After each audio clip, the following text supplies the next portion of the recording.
नमस्कार। बिहार तक में आपका स्वागत है और मैं हूं सुजीत। बिहार में खासतौर पर उच्च शिक्षा को बेहतर बनाने के लिए बिहार सरकार ने उच्च शिक्षा विभाग अलग कर दिया शिक्षा विभाग से। जाहिर है कि सरकार की मंशा है कि उच्च शिक्षा को बेहतर बनाया जाए, क्योंकि उच्च शिक्षा को लेकर कई तरह की शिकायतें बिहार के विश्वविद्यालयों में खासतौर पर देखी जाती है।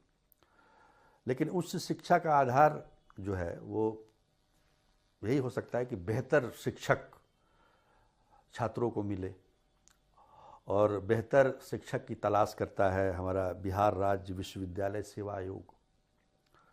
अभी करीब 3,000 के करीब में नई भर्तियां असिस्टेंट प्रोफेसर के रूप में आने वाली हैं, और बहुत सारी भर्तियां तो हो चुकी हैं। लेकिन जो आयोग है उसके भर्तियों पर सवाल भी खड़े हो रहे हैं। करीब 1200 मामले पटना हाई कोर्ट में लंबित हैं। और खैर, ये तो शिक्षा विभाग और चाहे सरकारी तंत्र जो भी है उसके खिलाफ कोर्ट जाना मतलब कोई बहुत बड़ी बात नहीं है, ये सामान्य रूप से देखा जाता है इसको। लेकिन जो प्रक्रिया है, चयन की प्रक्रिया है, उसमें आप वैसे तो उंगली नहीं उठा सकते, लेकिन खुद आयोग ने 8-10 मामले ऐसे पकड़े हैं जिसमें फर्जी प्रमाण पत्र फर्जी प्रमाण पत्र के तहत लोगों ने नौकरियां पाई हैं। उसकी जांच खुद बिहार राज्य विश्वविद्यालय सेवा आयोग कर रहा है। तो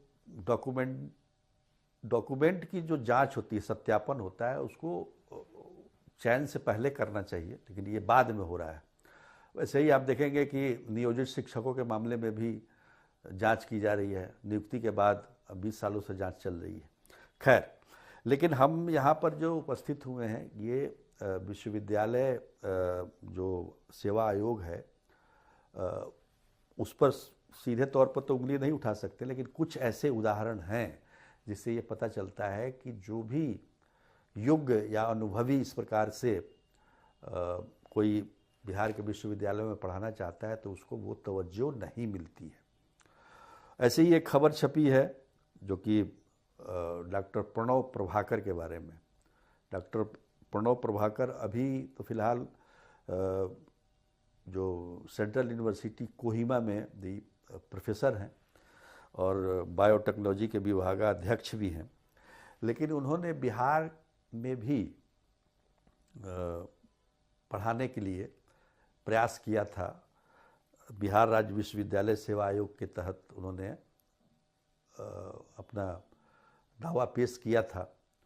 उनका इंटरव्यू भी हुआ, लेकिन विश्वविद्यालय आयोग ने, सेवा आयोग ने उसको अपने स्तर का नहीं माना, उनको रिजेक्ट कर दिया।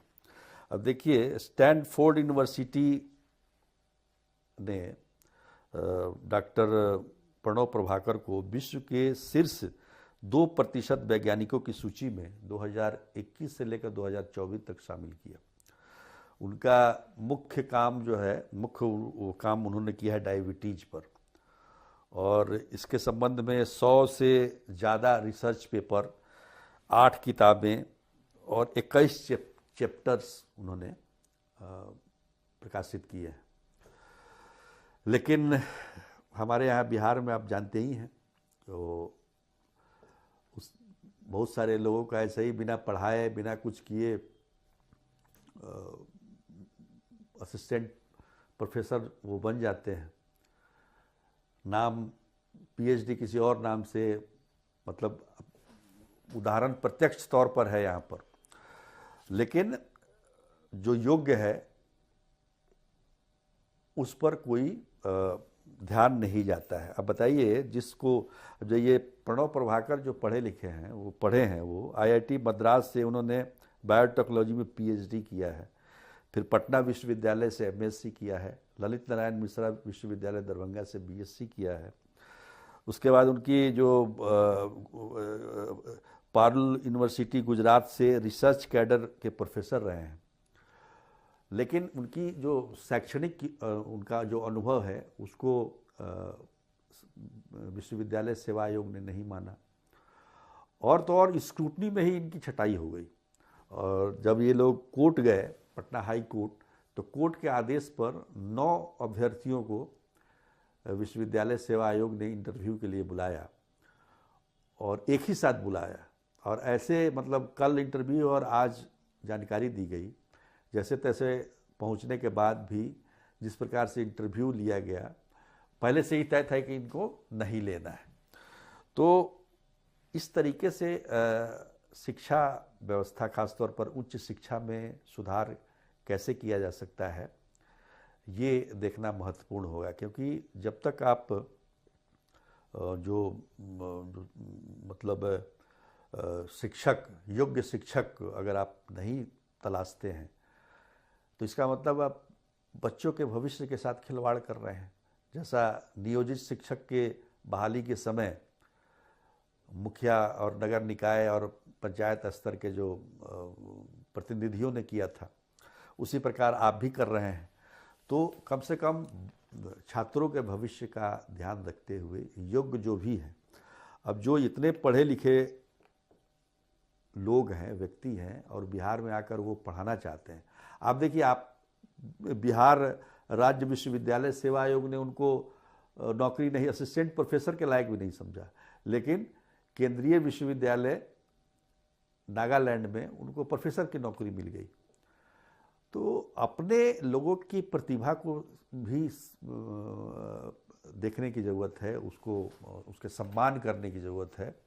विश्वविद्यालय आयोग पर कोई हम उंगली नहीं उठा रहे हैं, लेकिन इस प्रकार का जो उदाहरण है, निश्चित तौर पर कहीं ना कहीं ये जो है एक तरीके से धक्का ही पहुंचाता है बिहार की छवि को, और इस तरह की खबरें छप रही हैं। ये सबसे बड़ी बात है, दुर्भाग्यपूर्ण बात है बल्कि। तो निश्चित तौर पर विश्वविद्यालय जो सेवा आयोग है, बहुत महत्वपूर्ण जिम्मेदारी है उनकी। अगर शिक्षक योग्य नहीं होंगे तो पढ़ाई कैसे हो पाएगी? तो इस बात पर भी विशेष बल देने की ज़रूरत है, विशेष ध्यान देने की ज़रूरत है, और ताकि मतलब प्रणव प्रभाकर जैसे लोग जो हैं, योग्य लोग हैं, वो छट न जाए।